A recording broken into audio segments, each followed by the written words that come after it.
Lady don నీతూబాయి jail నుంచి వచ్చాక కూడా మారని తీరు. గంజాయి అమ్మకంతో రోజు 3.5 లక్షల ఆదాయం, 8 ఏళ్లలో 5 కోట్లకు పైగా ఆస్తులు. ధూల్పేట నుంచి తెచ్చి నానక్రామ్గూడలో విక్రయం. కిరాణా షాపులో గంజాయి విక్రయం 250కి 5 గ్రాముల ప్యాకెట్. గంటకు 50 మంది వినియోగదారులు. బుధవారం ఈగల్ టీంను చూసి నీతూ పరారి. 5 గ్రాములు 250 రూపాయలు.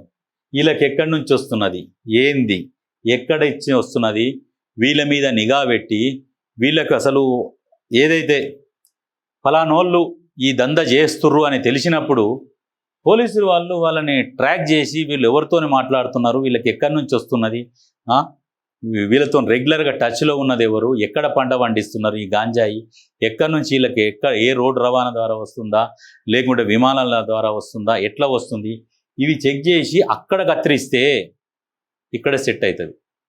నిజంగా ఈ వ్యసనాలకు అలవాటు పడ్డోళ్ళు ఏం చేస్తారంటే క్రైమ్ రేట్ పెరిగిపోతుంది.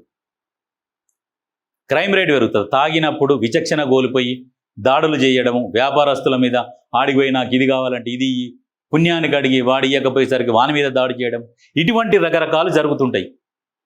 కాబట్టి ప్రభుత్వం కూడా ఈ ఎక్కడికి వెళ్ళి వస్తున్నాయి ఏంది ఇటువంటి వాటికి చెక్ పెట్టాలి. ఈ దొరికిన వాళ్ళని దొరికినట్టు పట్టుకుంటా పోతే ఇది పోయినాక ఇంకోటి పోయినాక ఇంకోటి ఇట్లా వస్తుంటారు. అసలు మూలాలు కట్ చేయాలి. ఇప్పుడు కుక్కలను తీసుకుపోయి కుక్కలను తీసుకుపోయి ఆపరేషన్ చేసి వదిలేస్తున్నారు. ఎందుకంటే కుక్కల జాతి బాగా పెరుగుతున్నది, కుక్కలు రోడ్ల మీద పోయిన వాళ్ళని దాడులు చేసి కరుస్తున్నాయని చెప్పేసి ఈ కరిచే కుక్కలను ఎత్తుకపోయి అక్కడ వదిలిపెట్టుడు, ఇక్కడ వదిలిపెట్టుడు, మందే సంపుడు, ఇవన్నీ కొద్ది రోజులు ఏం చేశారంటే వాటిని వ్యతిరేకించారు. జంతు ప్రేమికులు వ్యతిరేకించేసరికి ప్రభుత్వం ఏం చేసింది, మగ కుక్కలను తీసుకుపోయి ఆపరేషన్ చేసుడు స్టార్ట్ చేసినాక ఇక ప్రొడక్షన్ లేకపోయేసరికి కుక్కలు తగ్గిపోతున్నాయి. అట్లనే అసలు ఏ నుంచి వస్తుందో అక్కడ కట్ చేస్తే ఇవన్నీ ఉండవు కదా, ఈ పని చేయాలి, ఈ పని చేస్తే బాగుంటుంది.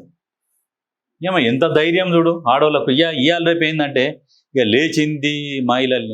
లేచింది మహిళా లోకం అన్నట్టుగా ఇప్పుడు వాళ్ళే ఉన్నాయి. క్రైమ్ రేట్లో కూడా వాళ్ళే ఉన్నారు. ఇటువంటి దందలు కూడా ఇక లేడీస్ వచ్చిరంటే ఇక వాళ్ళ ధైర్యానికే మొక్కాలి.